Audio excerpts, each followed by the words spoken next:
To understand relaxation in action, one must first grasp the nature of activity and its underlying current. Without this understanding, true relaxation is unattainable. Many desire to relax, yet they cannot. Relaxation, like the blooming of a flower, cannot be forced. It arises naturally when one understands the entirety of the phenomenon. Why you act, why you are so preoccupied with doing, why you are obsessed with it. Consider the distinction between action and activity. Action is not the same as activity, they are fundamentally opposite in nature. Action arises from a quiet mind. It is the most beautiful thing in the world. Activity, however, stems from a restless mind. It is destructive. Action is responsive to the moment.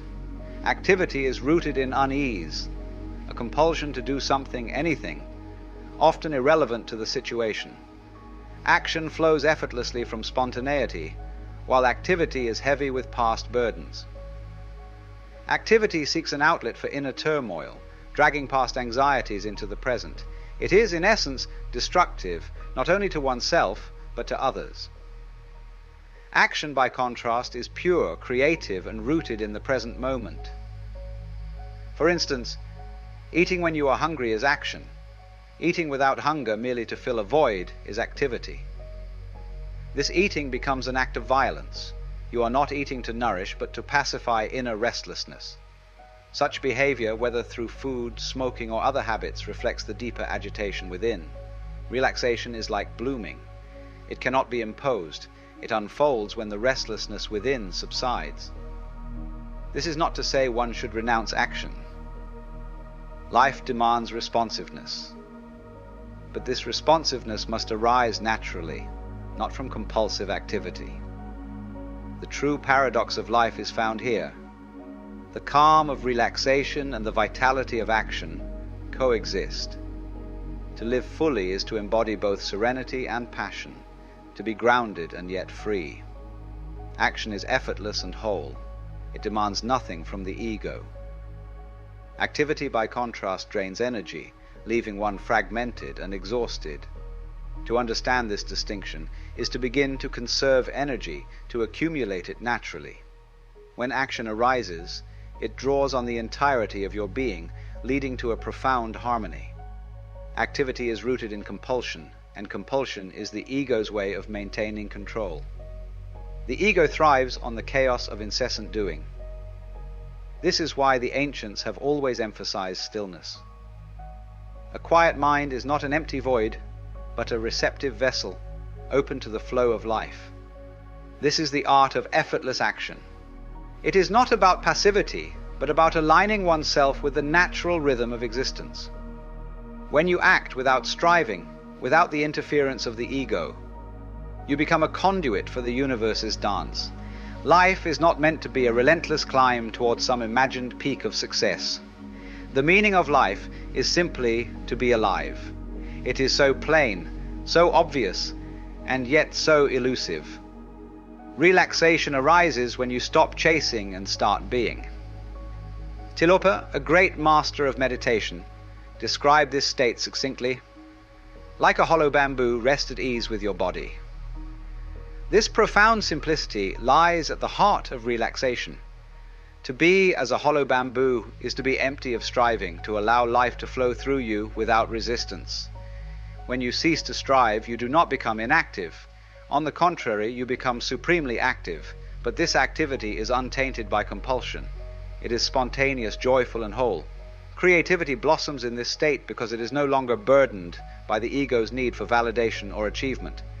You are a function of what the whole universe is doing, in the same way that a wave is a function of what the whole ocean is doing. In this realization, you see that action and stillness are not opposites, but two expressions of the same dance. You are the wave and the ocean simultaneously. True relaxation is not an escape from life, but a surrender to it. It is the art of being fully present, of letting go of the need to control. When you rest in this state of effortless action, you find that life unfolds with grace, beauty, and an elegance that no amount of striving could ever achieve. Don't just do something. Sit there. Let the universe move through you. The universe does not need your effort to function. It simply needs your presence. In this presence, action becomes a natural extension of being. You act not because you must, but because it is a joy to participate in the unfolding of existence. You become a hollow bamboo through which the music of the cosmos plays. And in this music you find the ultimate relaxation, the ultimate creativity, and the ultimate freedom. Creativity is the paradoxical state of being and consciousness.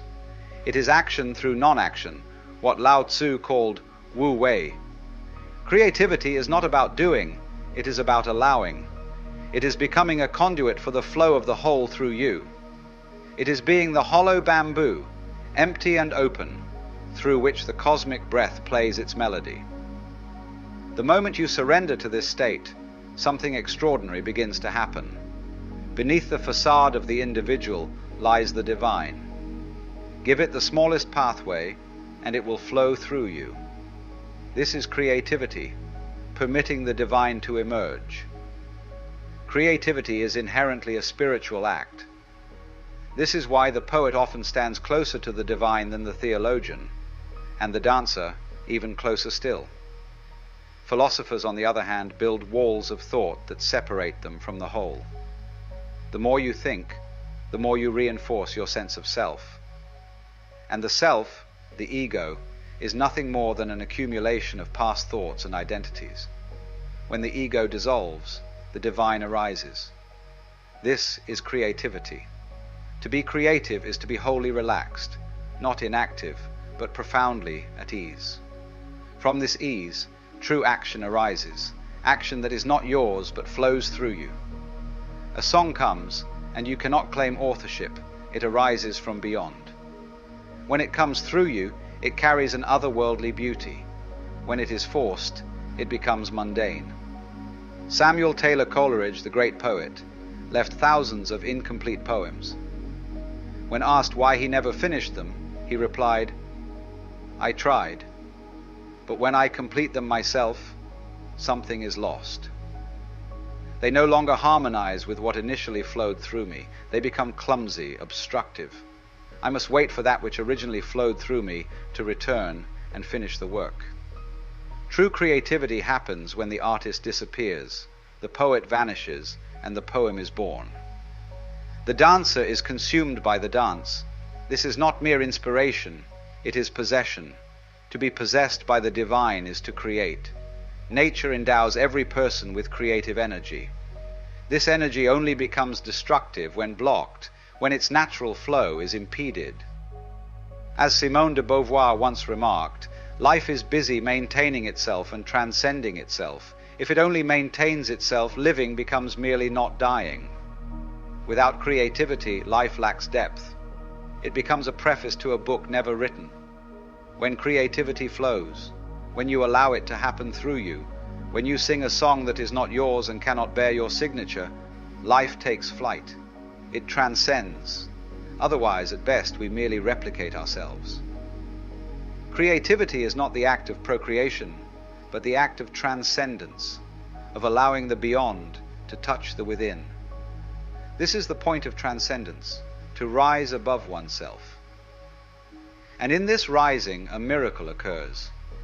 You are no longer present as the ego, and yet, for the first time, you truly exist. True wisdom lies in acting in harmony with nature. This has been the message of every great sage, Lao Tzu, Buddha, Sosan, Baha'u'llah, and others. To act consciously in harmony with nature is the mark of humanity. For humans, unlike animals, possess awareness and the capacity for choice. Animals move unconsciously in rhythm with nature. Humans must learn to move consciously. In moments of deep sleep, you align with nature unconsciously, which is why sleep rejuvenates. But creativity invites you to align consciously, not as an animal, but as a conscious being. It is a movement upwards, a vertical journey. Freud understood something of this when he chose the couch for his patients. Lying horizontally like an animal, the patient relinquishes responsibility and relaxes into unconsciousness. In this state, suppressed material surfaces, offering relief and healing. Yet Freud's method moves backwards. It delves into the basement of the psyche, while transcendence invites you to the attic, to the sky beyond. This is the essence of wisdom, to align with the natural rhythm of the universe. When you do, you become a poet, a painter, a musician, a dancer. Try it. Sit by a tree and consciously merge with it. Let the boundaries dissolve. Become the tree, the grass, the wind. Suddenly colors grow vivid, the world glows. You feel a song rising unbidden within you. Your feet ache to dance. This is creativity. Lao Tzu called it Wu Wei, action through inaction. The paradox of creativity is that it is both intensely active and profoundly still. Observe a painter in the midst of their craft. They are wholly absorbed, a whirlwind of action. And yet, beneath that frenzy, there is a deep stillness, a silence. This is the paradox of reality itself. The higher you ascend, the deeper you must dive into the paradoxical nature of existence. True creativity is supreme ease, a graceful, spontaneous flow where personal ego and conscious effort yield to powers not their own. To surrender to these powers, to let the beyond move through you, is to create. Meditation is creativity. When the ego dissolves, the inner wound heals, and you become whole. The ego is your sickness. Its dissolution is the beginning of real life. Real life is creativity. You don't need schools to teach you creativity. What you need is to go inward, to dissolve the ego. Don't nourish it. Let it fade. And when it does, everything becomes true. Everything becomes beautiful. Then, whatever happens is good. Not everyone will be a Picasso or a Shakespeare. Some will paint, some will sing, some will dance. But even the cook, the gardener, the cleaner can be creative. Creativity is not about fame. It is about fulfillment. A truly creative person has no desire for recognition. They are so complete in their act that ambition vanishes. In creativity, desire ceases. Ambition disappears. You become what you were always meant to be. Creativity is not an achievement. It is a state of being. In this state, you and the divine are one. Life flows effortlessly, and everything you touch becomes a reflection of the infinite.